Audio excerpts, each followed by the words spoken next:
तो दोस्तों आज तारीख हो गई है 25 फरवरी 2023 की, साथ ही में दिन है शनिवार का, वहीं हिंदी तारीख है शुक्ला षष्ठी और महीना चल रहा है फाल्गुन का। तो आइए बिना देर किए फटाफट से जानते हैं आज की ताज़ा खबरें और मुख्य समाचार। दोस्तों आज के मुख्य समाचार में पहली बड़ी खबर आ रही है पाकिस्तान को मदद करने को लेकर। ताज़ा जानकारी के मुताबिक राष्ट्रीय स्वयंसेवक संघ यानी कि RSS के सह सरकार्यवाह कृष्ण गोपाल ने पाकिस्तान में आर्थिक अस्थिरता और खाने की कमी पे बोलते हुए कहा है कि अगर पाकिस्तान मदद मांगे तो भारत वहाँ गेहूं की आपूर्ति कर सकता है। इसके बाद उन्होंने कहा कि हम सर्वे भवन्तु सुखिना यानी कि सभी लोग सुखी हों, इसमें विश्वास करते हैं। साथ ही में कृष्ण गोपाल ने ये भी कहा कि हमें ये जानकर दुख होता है कि पाकिस्तान में गेहूं 250 रुपए किलो बिक रहा है। फिर आगे उन्होंने कहा कि भारत पाकिस्तान को 25 से 50 लाख टन गेहूं दे सकता है, लेकिन वो मांग नहीं रहा है। साथ ही में कृष्ण गोपाल ने ये भी कहा है कि पाकिस्तान भारत पर हमले की साजिश रचता है, लेकिन अगर वो सच्चे दिल से मदद मांगता है तो हम मदद करेंगे। महामारी के दौरान यानी कि कोरोना काल के दौरान दुनिया के कई देशों को भारत ने मदद दी थी। दोस्तों आप में से अक्सर जानते होंगे कि अभी पाकिस्तान की हालत बहुत ही ज्यादा गंभीर है। पड़ोसी देश पाकिस्तान दिवालिया होने की कगार पर है, यानी कि वो कभी भी डिफॉल्ट हो सकता है। अभी हाल ही में वहाँ के रक्षा मंत्री ने कहा था कि हम एक डिफॉल्ट देश में रह रहे हैं। दोस्तों अगर आपने हमारे बीते रोज का मुख्य समाचार देखा होगा तो हमने उसमें एक सवाल पूछा था अपने व्यूअर से, क्योंकि अभी हाल ही में परसों अपने देश के विदेश मंत्री जयशंकर ने कहा था कि पाकिस्तान का भी जो भी हाल है वो उसकी अपनी करतूत का नतीजा है। रही बात उसकी मदद करने की, तो मदद करने से पहले देश के लोगों से पूछा जाएगा, राय ली जाएगी कि पाकिस्तान की मदद करनी चाहिए या नहीं। तो हमने इसी कड़ी में बीते रोज के मुख्य समाचार में आप लोगों से पूछा था कि अपने देश भारत को पाकिस्तान की मदद करनी चाहिए या नहीं। तो इस सर्वे में जिन भी लोगों ने हिस्सा लिया उनमें से अक्सर पाकिस्तान की मदद करने के खिलाफ है। हालांकि इसके बावजूद भी कई लोग ऐसे हैं जो ये कह रहे हैं कि पाकिस्तान तो हमारे साथ गलत करता ही है, लेकिन हमें उसके साथ वैसा नहीं करना चाहिए, वरना हम दोनों में क्या फर्क रह जाएगा। साथ ही में ये भी तर्क दिया जा रहा है कि अभी पाकिस्तान का जो हाल है वो वहाँ के नेताओं की वजह से है। तो ऐसे में जो पाकिस्तान की आम जनता है, वहाँ के जो बच्चे हैं, आखिर उनका क्या दोष है। तो दोस्तों आज के इस मुख्य समाचार में एक बार फिर से आपके लिए यही सर्वे आ रहा है कि अपने भारत देश को पाकिस्तान की मदद करनी चाहिए या नहीं करनी चाहिए। वहीं दोस्तों अगली बड़ी खबर आ रही है PM किसान योजना को लेकर। ताज़ा जानकारी के मुताबिक प्रधानमंत्री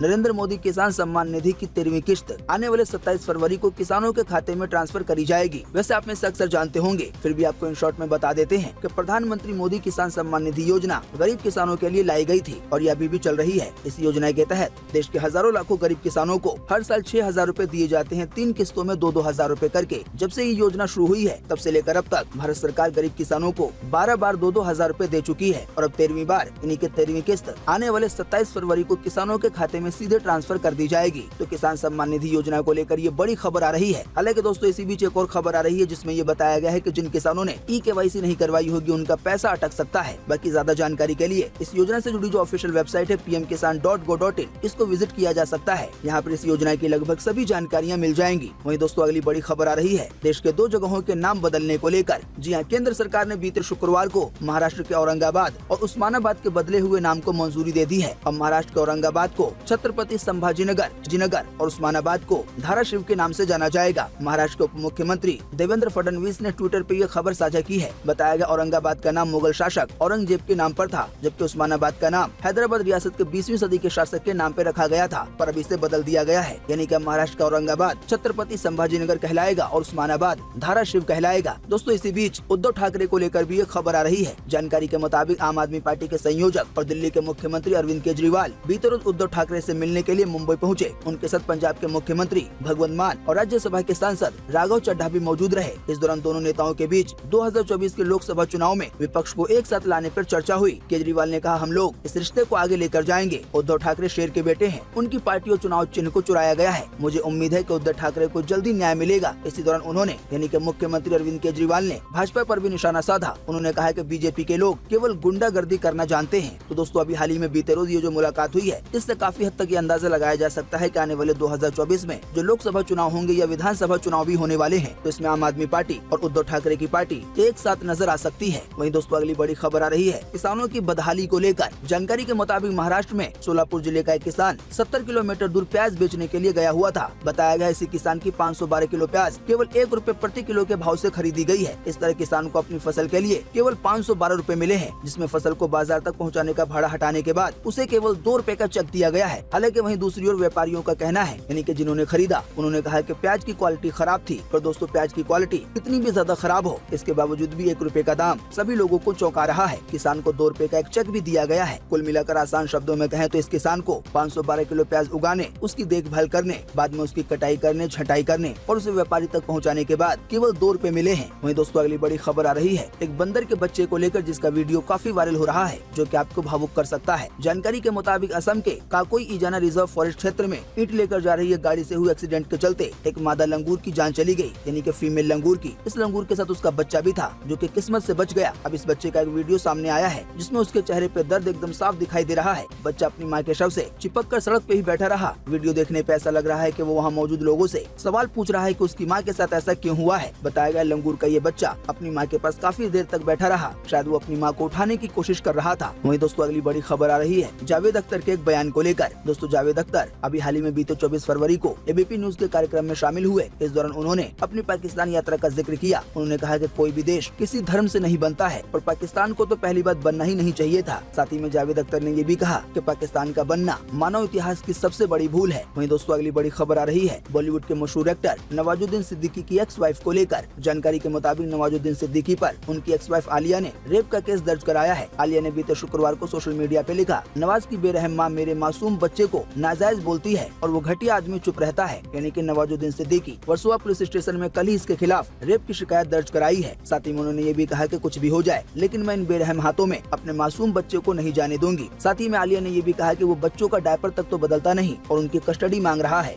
वहीं दोस्तों अगली बड़ी खबर आ रही है अभी हाल ही में जिन 2 मुस्लिम युवकों को बोलेरो कार समेत जिंदा जला दिया गया था, उस केस से जुड़े कुछ नए अपडेट्स को लेकर। जानकारी के मुताबिक राजस्थान के 2 मुस्लिम युवकों नासिर जुनैद हत्याकांड से चर्चा में आए गौरक्षक मोनू मानेसर के 2 वीडियो और सामने आए हैं। पहले में वो गौ तस्करों को मारने और जिंदा काटने की बात कर रहा है, जबकि दूसरे वीडियो में वो हरियाणा पुलिस की तारीफ में खूब कसीदे पढ़ते हुए नजर आ रहा है। आपको बता दें फिलहाल मोनू मानेसर हत्या का आरोप लगने के बाद से अंडरग्राउंड है। राजस्थान की पुलिस की टीमें उसकी तलाश में छापेमारी कर रही है। वहीं हरियाणा पुलिस भी उसे एक पुराने मामले को लेकर तलाश कर रही है। दोस्तों राजस्थान की पुलिस मोनू मानेसर को इसलिए ढूंढ रही है क्योंकि जिन 2 मुस्लिम युवकों को अभी हाल ही में जिंदा जला दिया गया था, ये लोग राजस्थान के रहने वाले हैं। हालांकि हरियाणा पुलिस के ढूंढने के बारे में ये बताया जा रहा है कि हरियाणा की पुलिस मोनू मानेसर को बचाना चाहती है। इसी की वजह से वो राजस्थान की पुलिस से पहले मोनू मानेसर को ढूंढना चाहती है ताकि वो उसे राजस्थान की पुलिस से बचा ले। यानी कि इस तरह की बातें भी यहाँ वहाँ चल रही हैं। अब फिलहाल जो मोनू मानेसर का वीडियो आया है उसको देखने के बाद कई लोग हैरान हो रहे हैं, जिसमें वो कह रहा है कि गाय के मांस की तस्करी करने वालों को वो मार देगा, जिंदा ही काट देगा। और अभी हाल ही में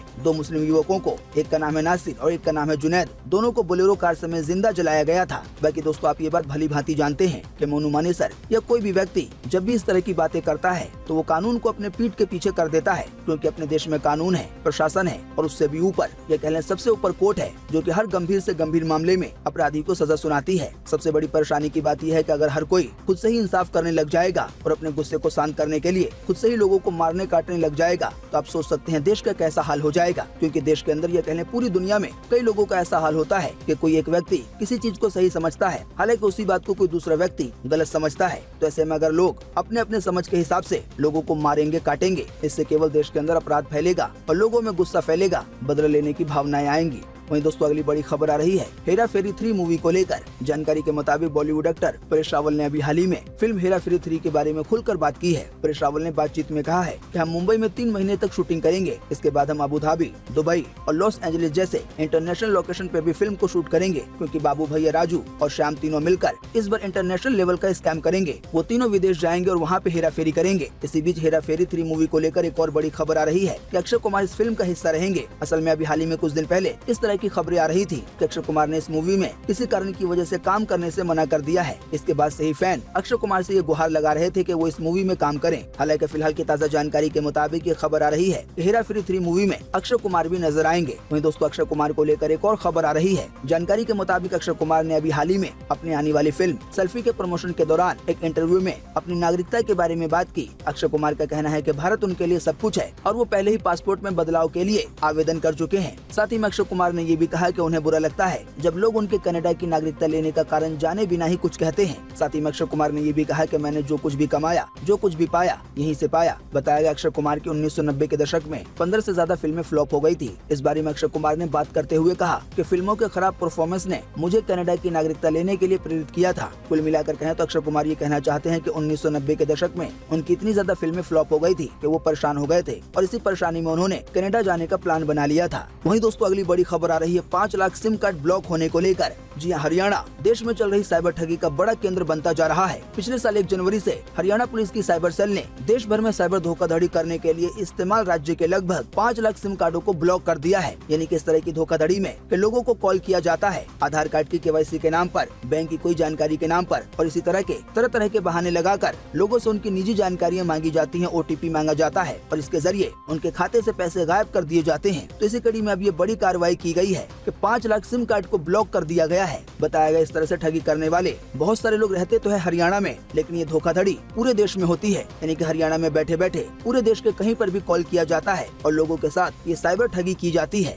वहीं दोस्तों अगली बड़ी खबर आ रही है महाराष्ट्र में 52 गायों की जान जाने को लेकर। जी हाँ, महाराष्ट्र के कोल्हापुर के कनेरी मठ से एक चौंकाने वाली घटना सामने आई है। यहाँ बासी खाना खिलाने से 80 से ज्यादा गायों की तबीयत बिगड़ गई है। 80 में से 52 गायों की जान जा चुकी है और बाकी गायों की हालत गंभीर है। मीडिया रिपोर्ट्स के मुताबिक मठ में एक जगह हजारों रोटियां और सड़ी हुई सब्जियों का ढेर भी देखा गया है। बताया जा रहा है यही बासी खाना बर्बाद न हो जाए इसीलिए इसे गायों को दे दिया जा रहा था, पर सड़ा हुआ खाना खाने की वजह से अब गायों की मौत हो गई है और कईयों की हालत गंभीर है। वहीं दोस्तों अगली बड़ी खबर आ रही है रूस यूक्रेन जंग को लेकर। दोस्तों आप नहीं जानते हैं तो आपको बता दें, रूस और यूक्रेन की जंग को बीते रोज 24 फरवरी को पूरे 1 साल हो गया। यानी कि पूरे 1 साल से यूक्रेन जैसा देश रूस जैसे देश का सामना कर रहा है। जब ये जंग शुरू हुई थी तो उस समय शायद ही किसी ने सोचा होगा कि इस तरह की जंग पूरे 1 साल तक चलेगी। यानी कि बीते पूरे 1 साल से रोजाना ही कई लोगों की जानें जा रही हैं, बच्चों की जान जा रही है, महिलाओं की जान जा रही है, बुजुर्गों की जान जा रही है। हालांकि दोस्तों 1 साल होने के बावजूद भी अभी भी मामला थमा नहीं है, बल्कि ये जंग अभी भी जारी है और आज के दिन इस जंग को 1 साल 1 दिन होने वाला है। वहीं दोस्तों इसी बीच यूक्रेन को लेकर एक बड़ी खबर आ रही है जिसमें ये बताया गया है कि यूक्रेन के राष्ट्रपति वोलोदिमीर ज़ेलेंस्की ने कहा है कि वो चीनी राष्ट्रपति शी जिनपिंग से मिलने की योजना बना रहे हैं। जाहिर बात आने वाले दिनों में इस बात का खुलासा काफी अच्छे से हो सकेगा। वहीं दोस्तों अगली बड़ी खबर आ रही है पाकिस्तान में बॉलीवुड डे मनाने को लेकर। जी हाँ, पाकिस्तान की Lahore university of management science ने अभी हाल ही में बॉलीवुड डे सेलिब्रेट किया है। इस फंक्शन से जुड़ा एक वीडियो सोशल मीडिया पे वायरल हो रहा है जिसमें यूनिवर्सिटी के कई छात्र बॉलीवुड सितारों के रंग में रंगे हुए नजर आ रहे हैं। यानी कि कोई छात्र चुलबुल पांडे बना हुआ है तो कोई छात्र देवदास बना हुआ है। वहीं दोस्तों अगली बड़ी खबर आ रही है दिल्ली की MCD को लेकर। जानकारी के मुताबिक दिल्ली नगर निगम यानी कि MCD के स्टैंडिंग कमेटी के चुनाव में बीते शुक्रवार को आम आदमी पार्टी और भाजपा पार्षदों में एक बार फिर से मारपीट हो गई। दरअसल काउंटिंग के दौरान एक वोट को मेयर ने अनवैलिड घोषित कर दिया था। इसके बाद मेयर ने रिकाउंटिंग का आदेश दिया। इसी आदेश के बाद हंगामा शुरू हो गया। पार्षदों के बीच जमकर लात घूंसे चले। मारपीट में कई पार्षद घायल हो गए। एक पार्षद की हालत तो काफी ज्यादा खराब है। इससे जुड़ा जो वीडियो आया है उसकी एक झलक आप देख सकते हैं कि कैसे MCD के जो बड़े बड़े नेता हैं, चाहे वो आम आदमी पार्टी के हो या BJP पार्टी के, किस तरह से एक दूसरे को मार रहे हैं, पीट रहे हैं।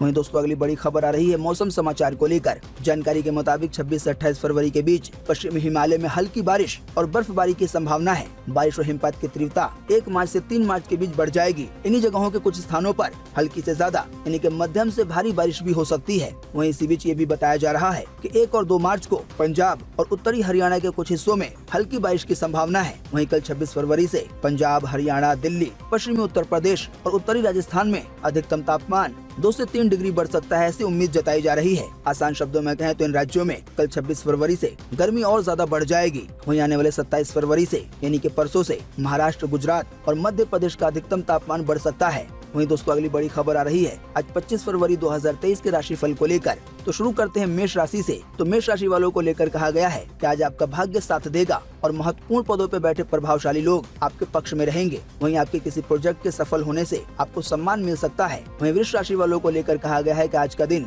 आपके लिए विशेष लाभ देने वाला होगा। वित्त काम निपटाने में और नए निवेश में आपको लाभ हो सकता है। वहीं मिथुन राशि वालों को लेकर कहा गया है कि आज के दिन भाग्य आपका साथ देगा और समय प्रबंधन से आप कई रुके हुए काम कर सकते हैं। इस पर ध्यान देने की आवश्यकता है। वहीं कर्क राशि वालों को लेकर कहा गया है कि आज का दिन आपके लिए मिला जुला रहेगा। आपको सहयोग और सहभागिता के साथ विरोधों का सम्मान करना पड़ सकता है। वहीं आपका आज का दिन काफी बिजी रहेगा। वहीं सिंह राशि वालों को लेकर कहा गया है कि आज का दिन आपके लिए फायदेमंद होगा। आपकी मेहनत की तो सराहना होगी, लेकिन साथ ही में शत्रुओं का आपके प्रति वैमनस्य भी बढ़ेगा। आर्थिक स्थिति आपके पक्ष में नहीं होगी। वहीं कन्या राशि वालों को लेकर कहा गया है कि आज के दिन आपके लिए सफलता के योग बन रहे हैं और किस्मत आपका साथ देगी। कामयाबी का रास्ता खुल रहा है। नए संबंधों से फायदा होगा। वहीं तुला राशि वालों को लेकर कहा गया है कि आज का दिन लाभपूर्ण है। आज कहीं बाहर जाने का कार्यक्रम बन सकता है। जीवन में कोई बड़ा परिवर्तन लाने के लिए आप किसी विशेष तकनीक का इस्तेमाल करेंगे। वहीं वृश्चिक राशि वालों को लेकर कहा गया है कि आज का दिन आपके लिए फायदा देने वाला होगा। परिवार के लोगों का भी साथ आपको मिलेगा और हर काम में सफलता मिलेगी। कोई नया सौदा करते समय कागजात की अच्छी तरह से जांच पड़ताल कर लें। वहीं धनु राशि वालों को लेकर कहा गया है कि आज के दिन आपके लिए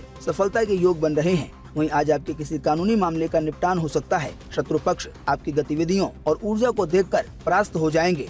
वहीं मकर राशि वालों को लेकर कहा गया है कि आज के दिन आपके घर में खुशियों का आगमन होगा और भाग्य आपका साथ देगा। आपके जीवन में तेजी से और परिवर्तन होंगे। वहीं कुंभ राशि वालों को लेकर कहा गया है कि आज का दिन कुछ मामलों में कमजोर रह सकता है और कुछ लोगों की आर्थिक स्थिति आज कमजोर पड़ सकती है। आमदनी को उच्च बनाने में समय लग सकता है। वहीं मीन राशि वालों को लेकर कहा गया है कि आज का दिन आपके लिए खट्टे और मीठे अनुभव वाला रहेगा। आपके मन में भी उत्साह का संचार रहेगा, किंतु फिर भी यदा कदा आशंकाएं बनी रहेंगी। वहीं आपका गुस्सा बनी बनाई बात को बिगाड़ सकता है, इसी की वजह से कंट्रोल करें। उम्मीद करते हैं इससे आपको काफी कुछ जानकारी मिली होगी। हम बस इसके बदले में आपसे इतना ही चाहते हैं कि आप इस वीडियो को लाइक कर दें और शेयर कर दें, क्योंकि आपका लाइक और शेयर करना ही होता है हमारी मेहनत का फल। वीडियो देखने के लिए आपका बहुत बहुत धन्यवाद। Thanks for watching.